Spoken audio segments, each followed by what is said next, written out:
Good afternoon, everybody. Thanks for coming to our next seminar. We're real pleased to have Steve Perry with us, and he's going to do a presentation called Working Features and Deep Detail in a Scale Quadravan. So we've been looking forward to this for some months now, and we're finally to this point. So we'd like to thank our sponsor, Tri-State Scale Model Car Club, for helping us with this. We always appreciate what our sponsors do for us. So without any further delay, we'll turn the time over to Steve. Thank you. Hi, you guys. Is there anyone from Tri-State Model Car Club here right now? Tri-State, do they put on the NNL East? Do I have that right? Yeah. And this year was vans, right? That was the theme. Terrific. So I didn't come this year because I was getting ready for GSL, but last year I went and I brought the van. So I kind of missed the memo on theme. But anyways, you guys. We allow them in other years too. Awesome. Thanks for being here, you guys. I know it's, 1:15. Some of you had lunch, so I'm going to try and keep this interesting, exciting, so you don't fall asleep. But if you do, I'm going to blame it on your lunch. So, how many contest modelers here? All of us, right? All right. So the way I'm going to approach this is that I'm talking amongst brothers. This is family, because I'm going to say some things that are pretty honest. Maybe a little challenging to you. And one of those first ones is that we all like to say, yeah, model building is all about the fun and it's meeting the people. Well, that's true. But I didn't fly all the way out here from Detroit to get a second place or anything like that. This is a model car contest. So a lot of what I talk about in this presentation relates to contest modeling and competitiveness of a model. So I got a quick introduction, but I've been building models for a while. See that Bill Jenkins Vega? I built that when Bill was still running that Vega. And I've been more serious as a contest modeler since '99. I built that 34 Ford, and it did pretty well at the Detroit Autorama contest. And I won't call myself a modeling journalist, but I have dabbled in journalism with a couple articles in model cars and scale auto. And then recently, as an offshoot from scratch building, I make some molds, and I've sold some resin castings. My little company is called Kalnaga Castings.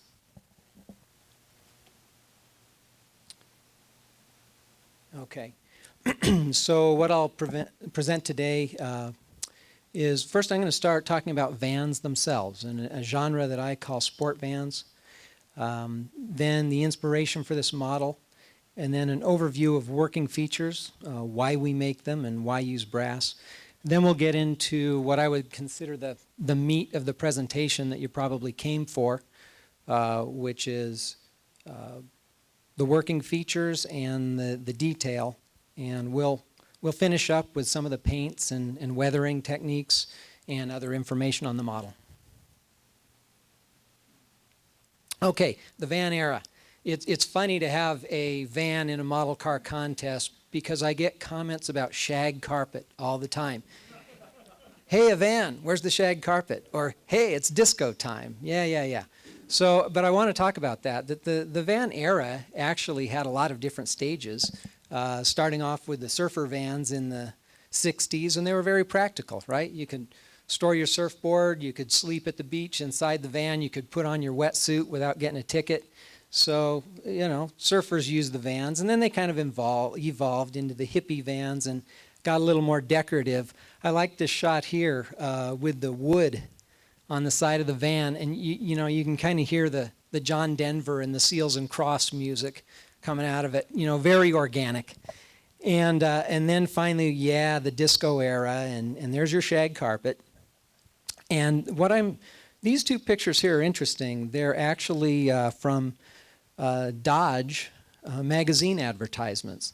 So as you get to the end of the 70s, the van era had really become mainstream, and to the point where you see the van conversions that were sold from the dealers. So you could get all the modifications done, and they'd be part of your monthly payment on a new van. So there was a lot of evolution in the van era. But there's an offshoot that we don't talk about too much that I call the sport van, and it's basically a 4x4 or a van that's really built for hauling toys and having fun. You know, a lot of people like to sort of disrespect vans, you know, they poo-poo them. But you guys, some are older, some a little younger than me. If you were around in the van era, they were a lot of fun. I mean, you look at 1973, 1976, your big block Chevelles were out of production, right? And emissions controls were going up, insurance was going up. There was a lot you could do with a van that kind of satisfied the hot rodder's urge. And there were clubs, and they were a lot of fun. So, you know, let's not disrespect vans too much. The other thing about them is, in the late 70s, early 80s, yeah, there were some 4x4 utility vehicles like the Blazer. The Ford Bronco 2, which is one of the first Ford sport utility, didn't come into production until 1984. And then, you know, the evolution of sport utilities, they got very advanced. But vans kind of filled a niche of a vehicle that was off-road capable, and you could also haul your boats or your dirt bikes. They were a lot of fun. So this is the spirit that I'm really trying to capture with this model.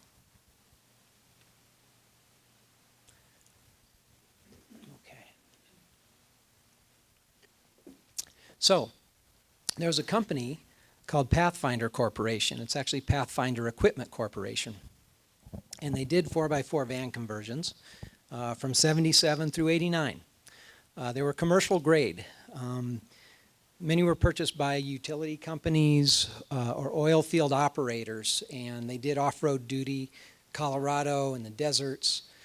They were definitely OEM quality, so they were worthy of dealership sales and warranty contracts. And they did Ford, Chevy, and Dodge, called the Quadravan, the K-Van, and the Ram van. And I've got a shot here, a couple of Quadravans, and just this is a shot from under the chassis of one. You can see the modified cross member. They used as many of the stock parts as they could, but the rest of it was very robust. And this is a 1990 Chateau with a 460. It's one of the very last Quadravans, and it's actually owned by the owner of Pathfinder, but it was basically in the possession of my brother, Dave Perry, that guy, who was the service manager for Pathfinder. So I had a real advantage as far as building this, and that I had access to a Quadravan, and I had access to probably one of the few people alive, you know, who know about these things better than anyone else. But what really got this model started was this boat. And the boat was because of Tim Boyd being into boats, so I built a boat model. And then everybody said, well, you need something to tow it. So I thought a van would be cool, and might as well make it a 4x4 van, and the whole Pathfinder and Quadravan thing. So that's really what inspired it. And the objective was to build a contest quality van with some with working features, including the opening door. Now, when I was about 12, I tried to do a Chevy van model with a sliding door, and it was a disaster. It didn't work at all. So this van really allowed me to come full circle and correct that error from my youth. Okay, the model itself, it's realistic, but it's not factory stock. So I tried to upgrade it. The kit was the 77 Econoline Hyper Hut, and I updated it to the 80s. I put in a 1980 truck grill, but that's a little inconsistent because those emblems, which I really liked on the hood, were in earlier versions, 76 Econolines. It's got a 460 engine in it. Short wheelbase Econolines didn't come with 460s, and Pathfinder did not convert short wheelbase vans to four-wheel drive. The radius rods are modeled directly after Quadravans, radius rods, but the rear spring shackles are not. The fuel filler doors are square, so that updated it, and I had to do that anyway because I wanted to make it a dual tank van. So it's realistic, but it's not factory stock. I used the Pathfinder Quadravan as inspiration, but it's not a dead replica of that. All right. So, why build working features? Little dissertation on working features, because I like to do them, and I see in contests these days they're getting kind of rare. But why do them? Well, I think originally they were for play value. You know, you made rolling wheels on a model and you could play with it on the floor. You know, I remember when I was young and started working on models, I was happy when it had that like a promo chassis plate and wire axles, because I knew I wouldn't mess it up with glue and it would still roll and I could play with it. But also for realism. Real cars work, so should a model. And working features are the natural result of finely scaled and assembled parts. What do I mean by that? See the front end on this dragster, this gasser. That was all scratch built with tubing. It's got nice spindles and tie rods. It was easy enough just to make the links movable as it was to glue them together. So a working steering on this front end was kind of a natural result of just doing realistic parts. Some of you will remember Bruce Owen, and he did a model car called Virtue RSX. I talked to him about working features, and he said it was a matter of how the parts were attached to the model. If you're using a bolt or a pin, sometimes it makes more sense to allow that part to be flexible. Another reason to do working features is it's a contest advantage. Working features go beyond kit assembly. It's not always an advantage. At this contest it is. It's right there in the rules and the description. And it can also give you visual access to other detail work, like the opening trunk on this car allowed me to show the fuel cell and the battery and all that. But really for me it's the fun of the challenge to custom engineer, design, and fabricate the working features. So really I go full circle. You know, who am I kidding? Models are still play, but now the play is the engineering and the fabrication. So as long as we're doing working features, a lot of times that goes hand in hand with brass work.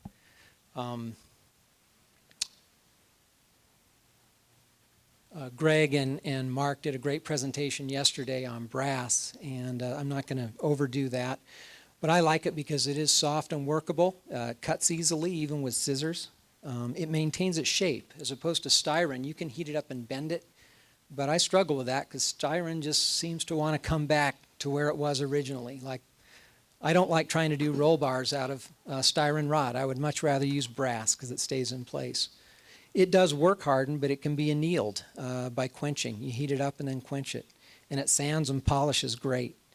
It comes in telescoping sizes, right? Rod and tube. And that helps you make nice, precise working joints. It's stronger than styrene plastic. Brass has a 200 MPa yield strength versus about 25 MPa for styrene plastic. This is megapascal, or a unit of pressure, which is force over area. But the important thing here is that brass is about 8 times stronger than plastic.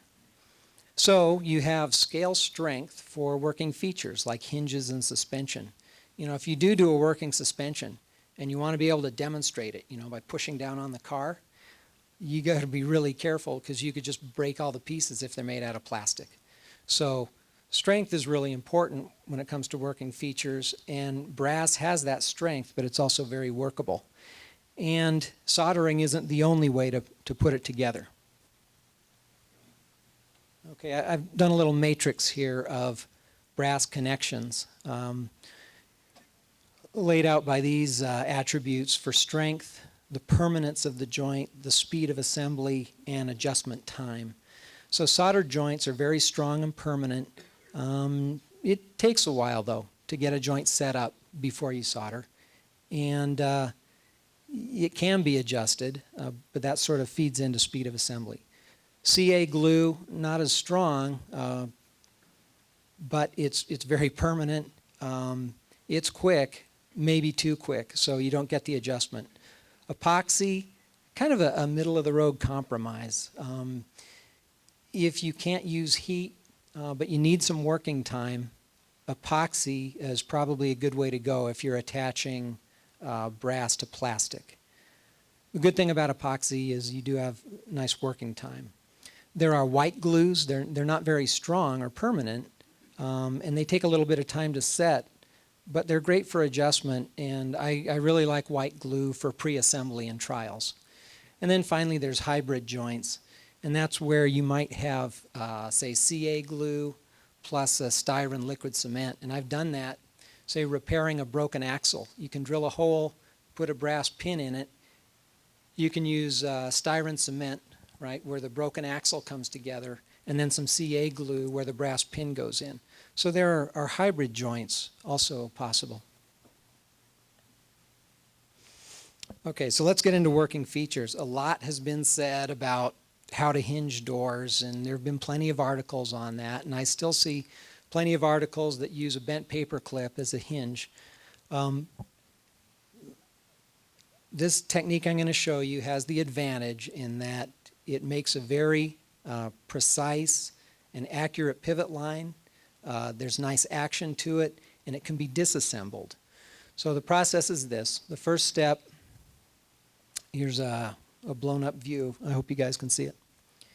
Attach the pivot tubes to the body using a rod to align them. So this is a brass tube right here, this little short piece.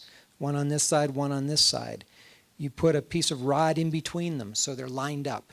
So you got two separate hinges, but they are on the same axis. So that way you know that the rotation is going to be nice and free. And you can do things like run your axis through a windshield, right? I don't have a single rod going through there because the axis would go right through the window. Next step is to make the hinge arms. In this case, I used some brass tube and flattened it, and it made a very realistic arm. On the end of that, there's a piece of brass tube soldered. And then the pivot rod is smaller, telescoping size to the tube. So we put the arm in place, put the rod through, and now you've got your arm on the hinge attached to the body. Then put the hood in the closed position. You can tape it and glue the hinge to the hood. So what happens with that? We know the hood's in the right position when it's shut. We know that the hinges are on the same axis and they're going to be nice and free. All we have to do is make sure that the arm is glued to the hood, and that's pretty easy. It's going to self-locate. You could use CA glue, you could use epoxy. But now you've got a hood with hinges that works very smoothly and it's properly located. Best of all, you can take the pins out and do all your painting and other assembly work. When it comes time for final assembly, put the pin back in, maybe put a drop of CA glue, and you got a great hinge. I used basically the same principle on the rear doors of this model, but they're a little more complex. Looking from the top of the hinge, this is the shape. This is the body side, so this is the upper right hinge, and it's bent in an angle like that. The one going through the door is bent this way. I'm showing pliers and a blowtorch. That's not because I was torturing anyone. I was actually annealing the brass strip and bending it in a very sharp angle. And then on the end of that strip, soldered tubing. I took the body side hinges first, and there's the rod that lined them up together. Okay, so they're glued into the body first. I used epoxy in this case. And all I really need to worry about is that that axis is vertical and square to the body, and I know I'm going to have a nice smoothly working door. The other half of the hinge that actually goes through the door comes next after the door jamb is in. So you see the little clothespins, and those are holding some styrene sheet around the door to create a door jamb. And then I like to use a piece of rod as a gauge. And as I worked around the door, I just sanded it to shape. I added extra door jamb and then sanded it to the right dimension. Okay, and then the last step is to put the door side of the hinge on. And it's pretty interesting. There's actually a slot in the door, and then there's a nice area inside the structure of the door to hold the hinge. So they're very strong once they're put together. And then the two hinge halves come together like this with a brass rod. That's 20 thousandths diameter, so getting pretty small. but that's the pin diameter to hold all the hinges together. Now down here, you'll see some magnets. Those are rare earth magnets, and magnetic flux lines will go in a circle like that, and those will actually hold the doors shut. Actually a nice snap action when they came together. It's great. Do you salvage electronic equipment to get magnets, or you buy the magnets? No, you can buy them. Yeah. And then here's the finished doors and the interior, and you can see that I've got some wood paneling that was built up on top of that structure. That's the other part about opening doors on models. I think most of you guys know, is when you do that, you create a ton of work to create that interface between the body and the interior. And in this case, I had to make quite a bit of structure in the door itself. What do you use to cut your doors out? I'll get into that right here. Yeah. So we'll get into the sliding door here, but to your point, remove the doors. I use the backward X-Acto blade technique. You know what I mean? You hold the blade backwards and draw it, and you get a little curl of plastic. What I notice is that'll get you about 80-90% of the way through the plastic. And so what I do, rather than try and force the blade through or, add a lot of trauma to it, I go in with a little Dremel and just grind away the last bit of plastic, and then they come loose. And in this case, I was able to use the same doors out of the same body. I had a spare kit if I needed it, but I didn't need it. So no pun intended, but after removing 4 doors and the slider from the body, I had my work cut out for me. Literally, I looked at this and I thought, wow, there really isn't much left on the whole right side of the van. So we'll get into the working sliding door. Okay, the first thing to understand is, how does this door move? And the black line is the track. There are actually 3 tracks for the sliding door, an upper and a lower, and they have a bend in them like that. And then the 3rd track runs down the rear of the body. That's where you see that slot on the side of the van, like right back in there. The 3 tracks are made out of square brass rod, and I used a Dremel, a cutoff tool, to cut the slot before I bent the rod. And then the roller in it is just a piece of rod with a brass tube soldered to the end of it. The 3 tracks are held in relation to each other by a brass frame that also serves as the door jamb. So back to the way the doors work. The green is the closed position. This front wheel is fixed, and that's at the top and the bottom, up here and down here. And then the rear, there's a wheel, but it's also pivoting. So as the door comes back, the front wheel just follows the track, right? And the back wheel, it pivots, and then it rolls down the rear track. So here's the door in the open position, here's the closed position.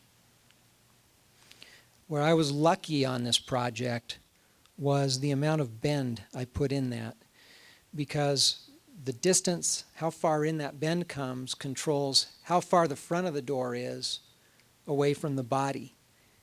And after I had built up all the structure of the door, plus paint on the body, everything, it almost didn't come out far enough. And if you come up here and look at the model, you see I had to, if you look down on it, there's a little bit of an angle. So it worked out, but it was close. So looking at the inside of the body, there's that brass structure, and that was epoxy glued in place. There's the upper, the lower track.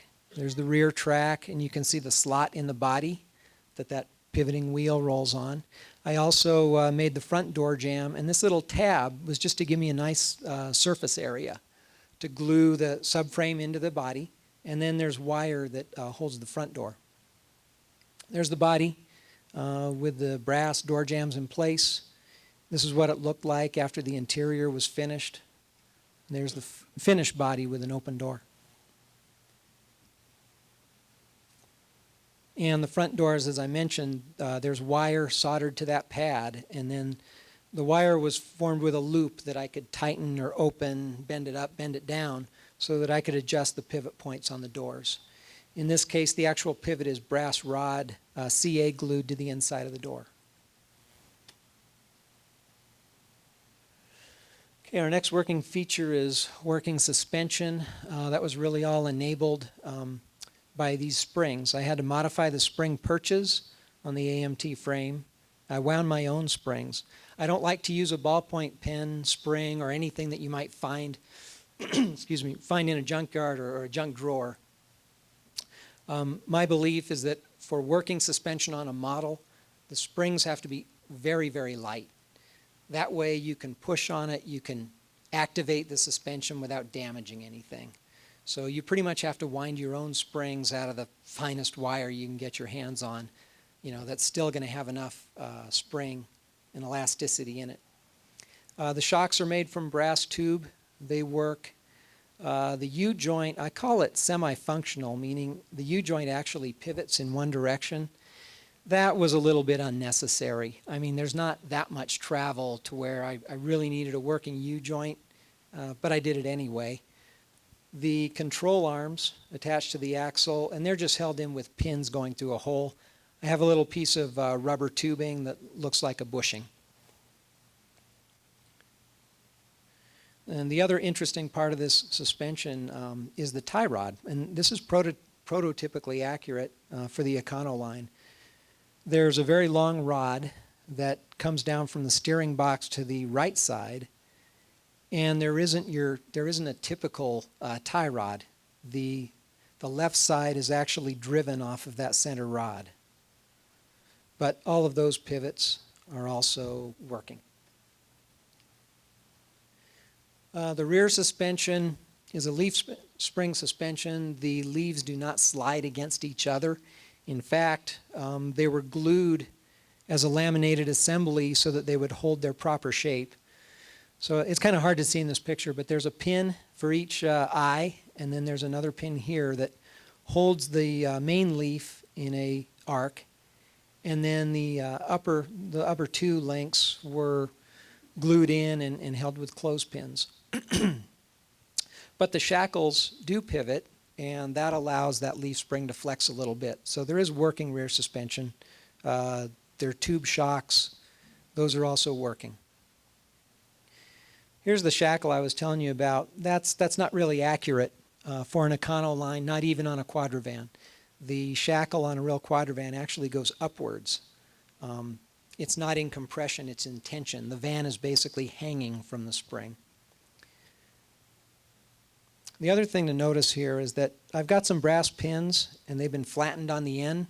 That's so I can pull them out with a pair of needle nose pliers. So that's all about being able to assemble, take it apart, and reassemble it for painting. In final assembly, I use some bolts from Scale Hardware. Okay, working lights. So Jim Keeler was here before my talk started, and he says he was the pioneer of working radios, and he was one of the first guys to do working lights. My guess is he didn't use LEDs, and I was going to say if you do interior lights or lights on a model, I really recommend LEDs. One, there's so many different shapes. Two, they run cool, so it's not like an incandescent grain of wheat bulb that just might melt the plastic. The other thing is, as long as you don't put over voltage on them, they're not going to burn out. If these ever burn out, then I'd have to tear the model apart to fix them. So I was glad to use LEDs. I trust that they're going to be around for a while. They're wired up down the roof, down the right rear wall of the van, and they come inside the paneling, and the wiring comes out through a hole. This wire goes to a little connector. This is a switch that I made. Now here it is from the inside. It's a piece of brass that's CA glued to the inner panel. That little tab actually makes contact with a piece of tubing around the pivot of the spare tire. And then there are two hearing aid batteries, 1.5 volts each, so 3 volts, that are all just wired in series. When I turn the spare tire, it closes the circuit and turns on the lights. The batteries will last for about 8 hours, which is enough for most contests. And I'm able to pull that spare tire off. In fact, after the talk, I can do a little demonstration. I got a couple of spare batteries, and I can pretty much do it with a pair of tweezers. Although with an audience of people watching me, I'll probably get a little nervous. Anyways, that's how the lights work. Okay, removable engine cover. I don't know if that's really a working feature, but it's important on this model because after I did all the detail on the engine, I thought it'd be really cool to be able to take off the engine cover. So I sliced it out using the backwards X-Acto blade technique. I had to add a flange to hold it, and then I also added some rare earth magnets so that it would latch in place. What I found out, though, is that even with it cut out, I wasn't able to remove it. So I had to do rotating seats, and rotating captain's chairs were an option on econo lines. The other thing is I knew I wouldn't be able to get my fingers in there, and I don't even have very big fingers, but I knew I wouldn't be able to do it. So I created this magic wand, and it's just a piece of styrofoam plastic with some magnets in the end of it, and I can reach in, kind of wiggle the engine cover loose and carefully pull it out.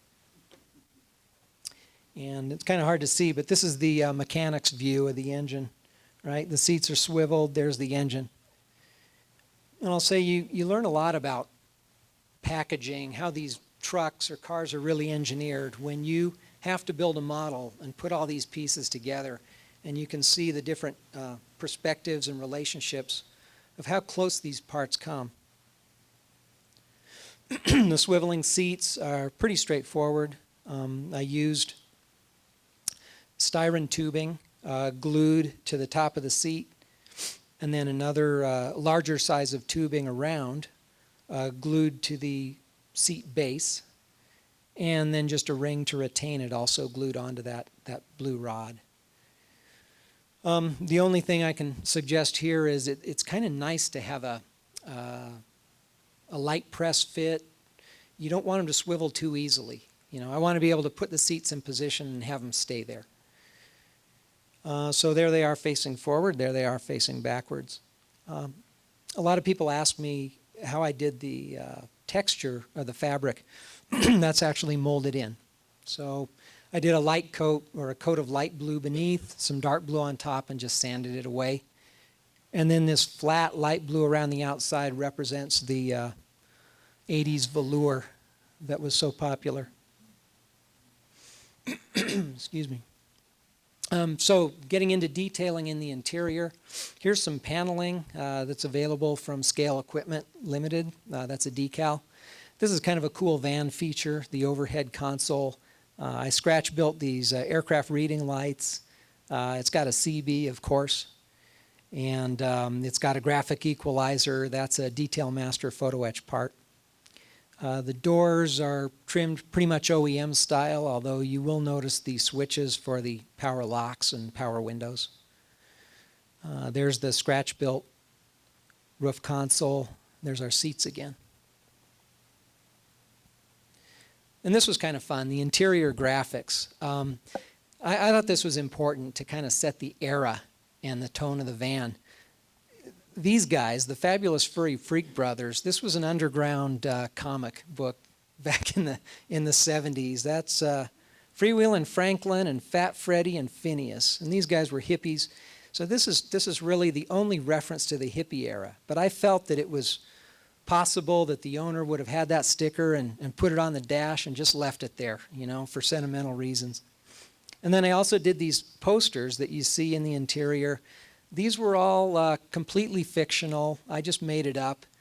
There's the date, Memorial Day, 1978 at the Sundance Bar and Grill. That was a place in Parker, Arizona on the river. And you could pull a ski boat up to a dock there, and you know, it was a real party scene there in Parker. So hey, we're having a chili cook-off, $100 first prize in amateur and pro classes, and a wet t-shirt contest at 4 p.m. Then, because of the boat thing, I created this another fictitious event, the UDBA Hot Boat Drag Racing Summer Series of '77. So general admission $5, pit pass is $2, kids under 12 free. So these these posters are up inside the van, and I really thought that they told the story of what the van is used for and when it was in action. Okay, another detail, air conditioning. To me, this was totally appropriate. This is a van used in Arizona, so of course it's got to have air conditioning. So the first modification was to put the registers in the instrument panel. And then I actually made ducts for it and put them on the back side of the instrument panel. And I did an instrument cluster, and there's the radio. And this is how it looked when it's all done. You can see the registers. Here's the back of the IP, all painted black. Now, the biggest question I get about this is why? So my story, and I'm sticking to it, is that if the doors of the van are open and the engine cover is off, you could actually look up inside there and you might see the backside of the IP. I have never seen a contest judge get into that kind of, maybe if you took off the engine cover and looked up from the chassis, you might see the backside of the IP. The real reason I did it is because I'm an AC engineer and I just wanted to. Yeah. So moving on, here's the, we call it the FIAD in the industry, front end accessory drive. And there's a little compressor I scratch built, nice big fan. It's got a Saginaw steering pump, which is okay for a Ford product. They're more likely to be seen on a GM product, but that's okay. This van's somewhat of a hot rod. This is pretty cool. That's a Lease Neville alternator that came off of a Peterbilt.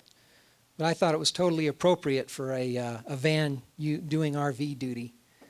The radiator, condenser, and transoil cooler are all separate pieces in the front.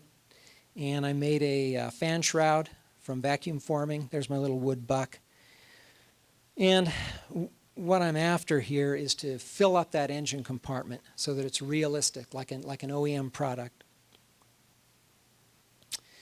Real quick, how many people know about air conditioning?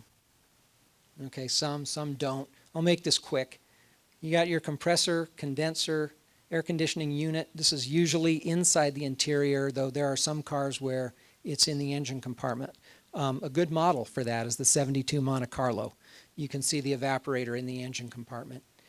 There are basically two kinds of systems, receiver, dryer, or accumulator, but not both. If it's got a receiver, you're going to see it between the condenser and the HVAC unit. A lot of times it's actually mounted on the condenser. Sometimes it's on a fender. If it's an accumulator type, it's somewhere in the suction line between the evaporator and the compressor.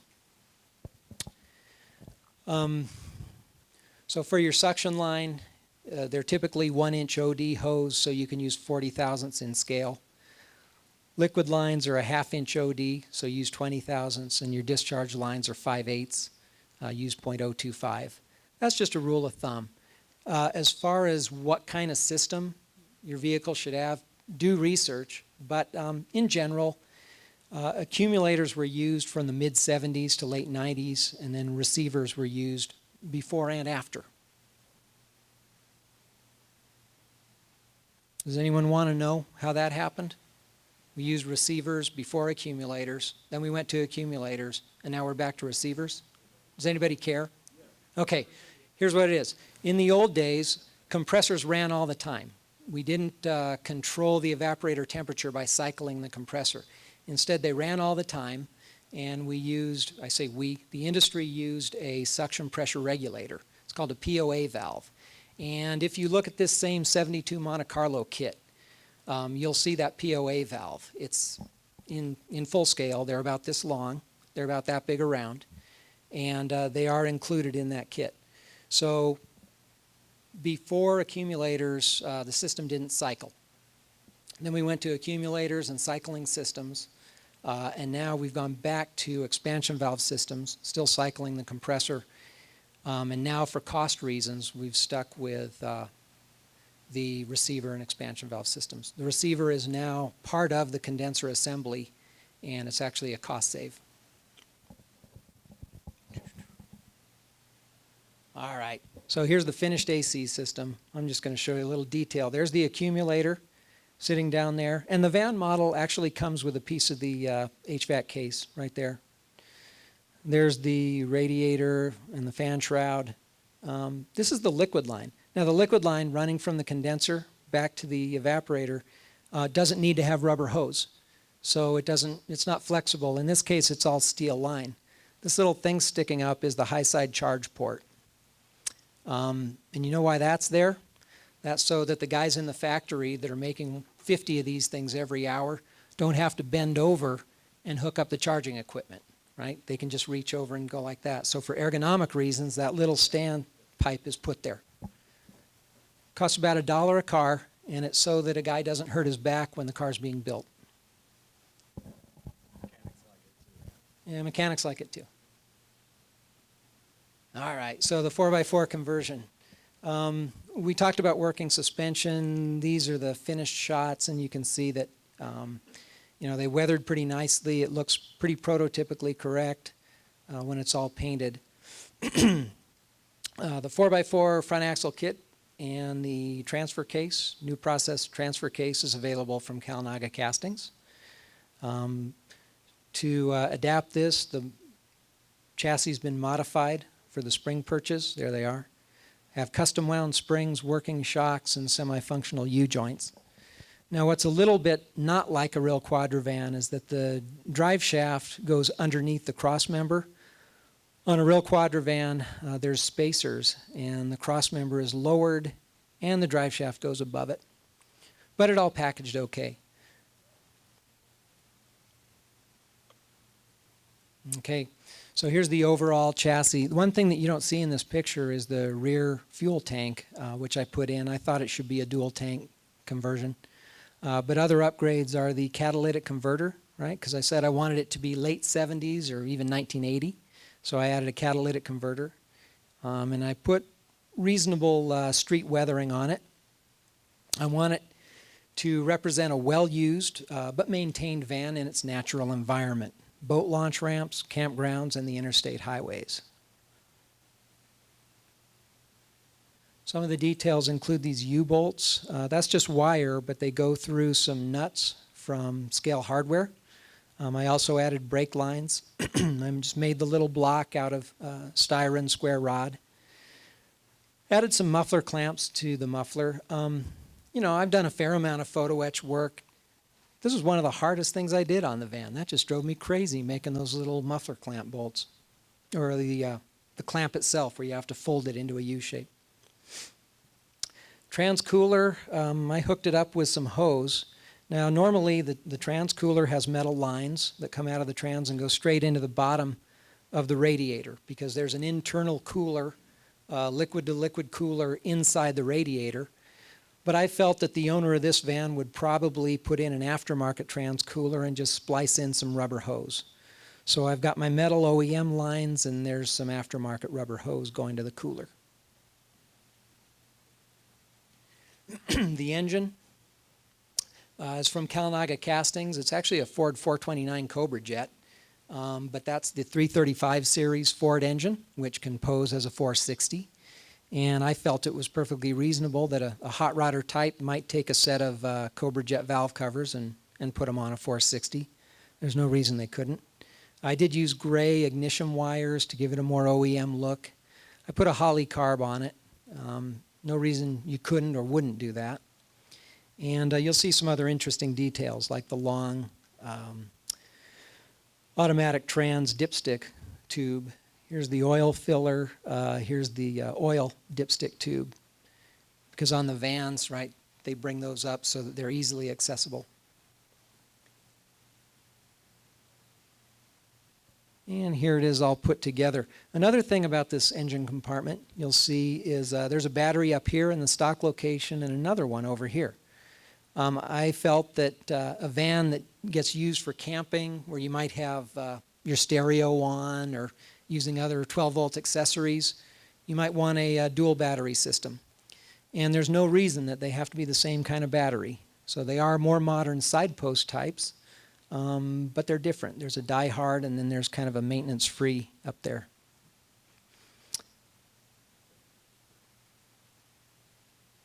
All right, and a top view of the engine compartment. So you can see it's filled up pretty nicely, and that's what I was really after.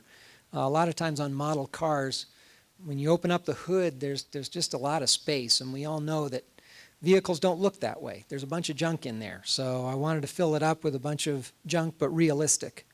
You know, I added the hose for the air inlet. There's the big battery cable going across. I actually scratch built a master cylinder. The one that was in the kit just didn't look good. Put the vacuum hose on the brake booster. So all that stuff adds up and gives a nice impression. So kind of going back up to the 30,000 foot level on this project. The kits used were the AMT Hyper Hut and the AMT Vantum. Now at the time I did this project, the reissue hadn't come out. This was actually a vintage 1977 kit, still sealed, and a good friend who supported the project said I could have his version. So we kind of marveled when we cut open the seal and opened up this Vantum kit that the air that came out of it was from Troy, Michigan, 1977. But actually the Vantum was important to this project because it includes the stock bumper, and the Hyper Hut did not. And I was not going after the custom disco look. I wanted more of an OEM look. The paint is pretty straightforward modeling stuff. I like the Tamiya Fine Surface Primer, Testors Lacquers, Royal Blue Pearl, White, Revan Red. I did use an automotive Duplicolor Bahama Blue for that light blue, and then an automotive urethane clear coat. I think that the color scheme is fairly appropriate for the era and for what this van is. As a model, I think the paint is probably its weakest point. By the time I was doing the paint, there was so much work in this project that I was starting to get burnt out. And I honestly just didn't have the level of diligence that I started the project with. I mean, after doing opening doors and air conditioning systems and lights, it was just hard to keep up the momentum and the energy. So there are a few flaws in this. You know, I'm not too happy with that pinstriping. Yeah. We'll get to that. Yeah. Okay. Chassis was weathered with Micromark weathering powders, and I thought that came out pretty good. That was really what I was after. The carpet was Ken's Fuzzy Fur, and I was trying to duplicate indoor-outdoor carpet, not shag. But I find that real carpet is not a single color. It's a mixture of colors. And in this case, there's actually 4 different colors of Ken's Fuzzy Fur: royal blue, teal, black, and gray. And it mixes just like paint. You know, you can put different colors together, shake them up, and you'll get your own custom color. But it creates a much more depth and a much more realistic look. And then the paneling is Scale Equipment Limited wood grain decal. Yeah. Yeah. In this case, I used flat blue paint, and I basically did it in 2 sections. So, okay. So the build time was 451 hours from May of 2009 to April 2011. And so this project was finished to go to GSL in 2011. I was halted for 7 months to pursue other projects. I mean, I was just starting to get burnt out. So yeah, here we are as we approach final assembly. A lot of late night work, and I started to see things. You know, started to develop imaginary friends. But one of the things I stopped for was I took a break from the van to work on this drag stalker. Some of you guys might remember Bud Lefevre. And Bud had passed away, and the local club created a award called Built Bud's Way, and it was for drag stalkers. And the award itself, it just kind of, you know, tugged at my heartstrings. It's a picture of Bud launching his real car, and he's got his helmet on, and I just really wanted that trophy. So I built the Top Cat Cougar to win that trophy, and thanks to the Dam Club, I won it. So, but that was a nice diversion, and then I got back into the van and finished it up. So, as I said, I was going to talk to you guys frankly, like brothers. Here's the results of this model, and I'm talking about how much it won or what it didn't win. Okay? I don't want you to think I'm bragging. I'm just talking about how a model did in contests. And I don't want you to think I'm complaining either, because I'm going to talk about what it didn't do. Okay, so we brought it to GSL in May of 2011, and it won second place in Street Machine, Best Interior in the Dave Schuchlis Award. So I was pretty happy with that. But it did win second place. In that right, Gary?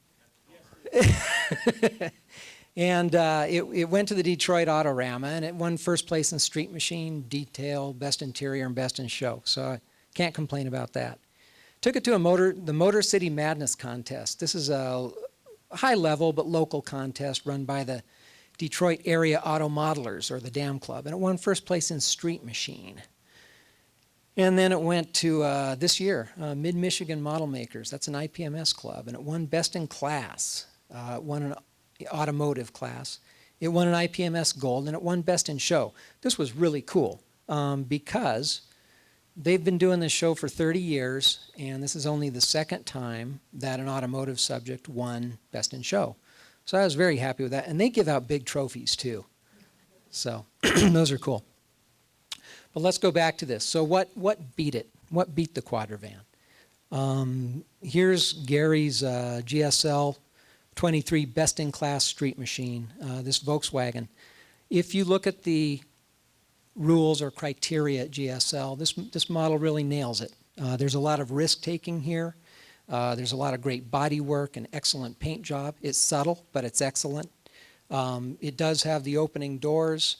It's got fairly deep detail. It's got some neat stuff. Don't you have some cooling devices and some good technical detail? Yep. So I think the Quadravan was probably on par with this as far as the level of detail, but the bug is just so clean and so precise. So I got no problem with that, but I think the lesson learned here is very clean building. You got to be hitting on all 8 cylinders, but probably what put this model ahead, in my view, is the clean execution of it. Okay, at this Motor City Madness contest, here's the Best of Show winner. It was built by a guy named Steve Wiggins. Local guy, doesn't get a lot of press, and he doesn't travel too far out of Detroit, but he does some really clean work. In my opinion, he builds what the people want, okay? Lots of photo etch, lots of machined parts. The paint is very clean. It's not a very risky paint job, you know, green and black. It was polished out nicely.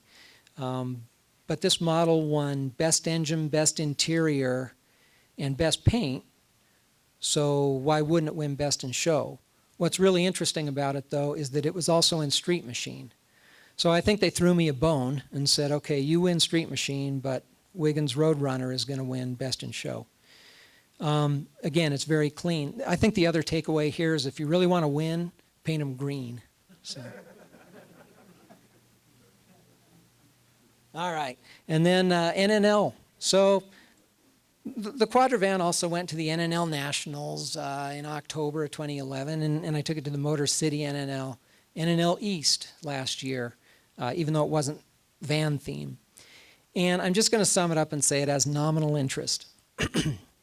Okay, an NNL is not a contest, but you guys have been there, and you can tell that even at an NNL, there are models that are doing better. Whether there's an official winner or not, yeah, there's a people's choice, but you can tell which models get attention, which models get people excited, and, you know, because they're hanging around and they talk about them. The Quadravan was not one of those. I mean, I'm just being real here. I think the van kind of sits on the table. It's a big blue block, and it's a van. You know, it doesn't have what they call at the DAM Club, what they call the gotcha factor. What's really interesting in GSL rules, they've specifically written that a model will not be judged for its gotcha factor, and which is probably a good thing because the van doesn't really have a lot of it from the outside. The other part of this dynamic, I think, is that a lot of times I've displayed the van with the boat on it, and the boat gets a lot of interest. The boat is different. I mean, it's at a model car contest, and here's a ski boat, and it's got this nicely detailed Cobra Jet engine in it. So, you know, it's an interesting dynamic. The Quadravan has done well in contests where there's a lot of scrutiny and where the judges may be looking for detail. But in some contests where they're just looking for the gotcha factor or a great paint job, it's not going to do that well. So, you know, I always go back to build what you want, but be prepared for the way contests are judged. Yeah. Since you're speaking so honestly, Yeah. I honestly want to say that that van there doesn't necessarily show off detailed working. Right. That, Somehow no, that's a great point, Jim. So, right. So I have to be, you know, real fair with myself and others. I don't expect judges or anybody else to see the air conditioning ducts under the dash. I put them there, and I just told you that I put them there because I wanted to. But I can't blame anybody if they don't notice them or even care about them. So, you know, again, you build, you have fun with it, but when it comes to contests, you know, you got to take what the judges are judging and just hope that their criteria is fair and consistent. So what are some of the conclusions and takeaways? Well, one, I think I wound up with a worthy tow vehicle for the boat. I believe I captured that 4x4 sport van genre, and I'd like to think that I broke down some of the stereotypes relative to vans. I think I successfully executed the working features, and I'm really happy with those. I did do some unusual detailing, the 4x4 conversion, the air conditioning, the graphics. That was all a lot of fun to do. One of the biggest encouragements I got along the way was when I had sent some pictures to Tim Boyd, and he said, no one has ever built a van model like this. And I was glad about that, because I don't know if anyone worked as hard on a van model like this, but I was glad.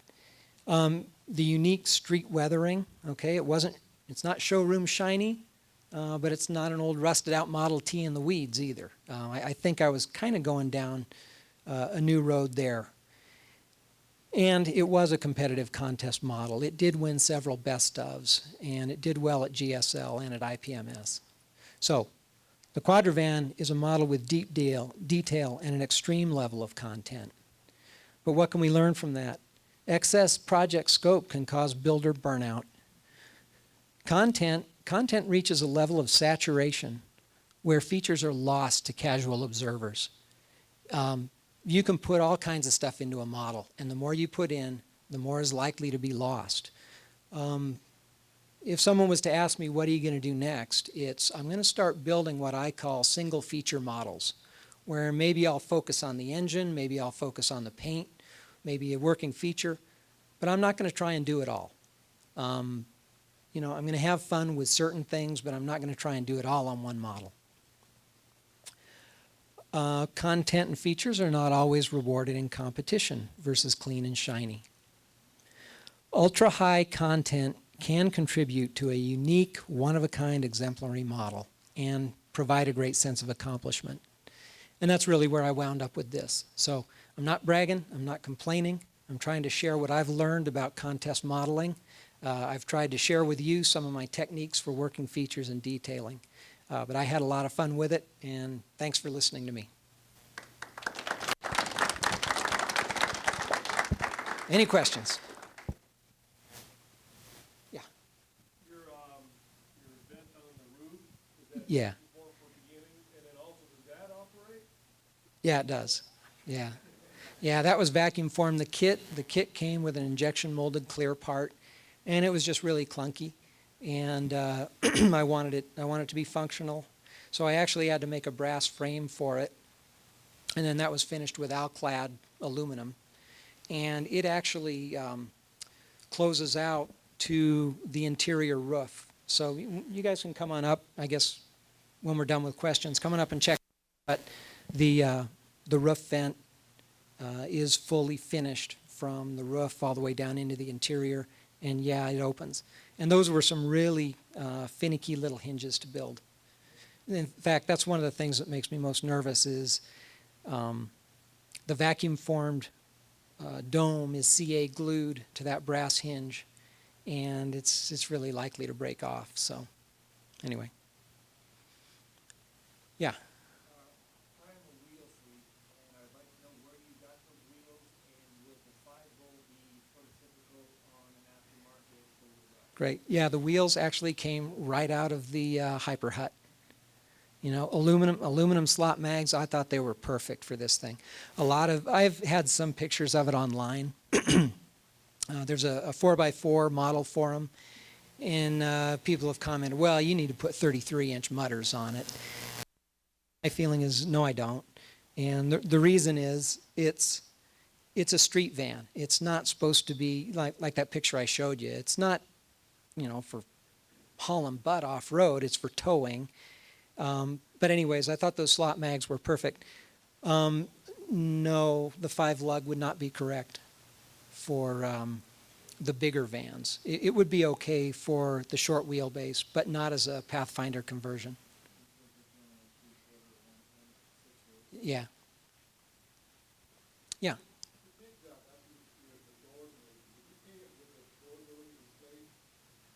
I airbrushed the door jambs first, and then taped the doors in place to do the final coat, so that all the metal flake would lay down the same way.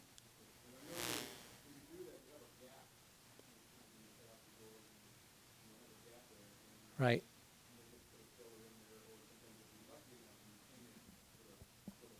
Right, and because I knew I would be doing primer plus color coats plus a clear coat, I assumed anywhere from a 5 to 10 thousandths inch buildup. And so I actually included that in the gap of the doors. Yeah. Sorry, is that build-up per surface or per each? Per surface. Per surface. So basically you're talking on one door side, Yeah. 10 to 20,000. 5. Well, you said 5 to 10, so now we're talking 10 to 20. That's correct. Two pieces. You're right. So, the target would be 15 thousandths plus whatever gap, right? Some between 10, like you say, do the tolerance stack up. It's 10 to 20. Well, the seam and paint was a topic of discussion yesterday Mm-hmm. on some fellow modelers. Yeah. And basically, what's the rule of thumb between just the two lines? Right. The door and the jam? Yeah. So I would say if you're going to shoot urethane clear coats, 5 to 10 thousandths. And that's a pretty wide range. I mean, if you actually got in there and measured it somehow, might be less. I don't know. But it's significant. Yeah. Yeah, it's significant. You have to account for it. Yeah. Anyone else? Yeah. Do you consider this a factory Quadravan, or is it a custom-built Quadravan? Well, as I said, it's replicated off of a real Quadravan, a Pathfinder Quadravan. Did they make a Quadravan that year? Yeah, absolutely. But Because I'm just wondering why you chose that particular transfer case and front drive system. the NP205 was used on Quadravans. Was it? Yeah, Okay. and they did have Danas. I just thought maybe they weren't using that particular transfer case by then. Yep. I had a 72 F-250 that had that. Yeah. I noticed like about 75, 76. Yeah. Now, in this case, Using that anymore. no, in this case, that is prototypically correct. Okay, good. However, I'm not claiming it to be a replica of a Quadravan because there are some engineering differences. I just wondered how you made the choice.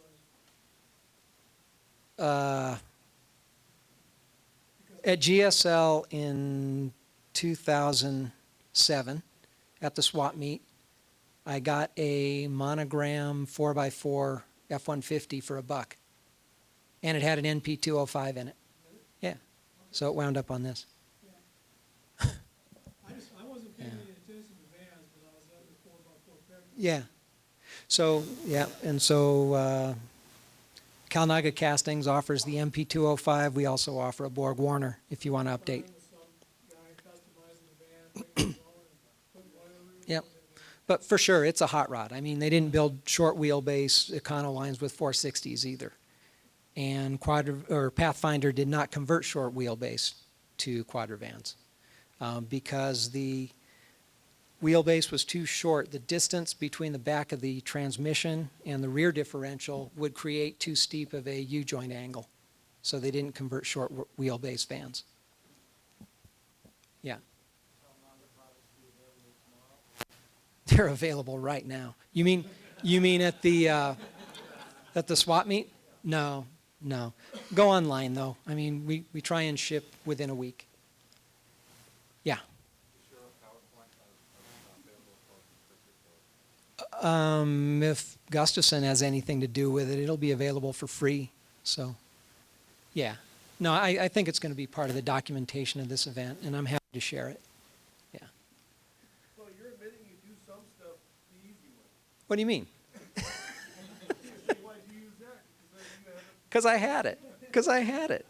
Absolutely. All right, guys. Oh, one more question. And, thanks. Like I said, I mean, you know, this is family. You guys are brothers. You know, this this presentation is very therapeutic for me because I get to talk about my model. You guys all deserve to talk about your models too. But like I said, there's a lot of work in this that I never got to explain. So this has been very cathartic. It gives me great closure to be able to give this presentation. Come on up. Come on up. I'm done.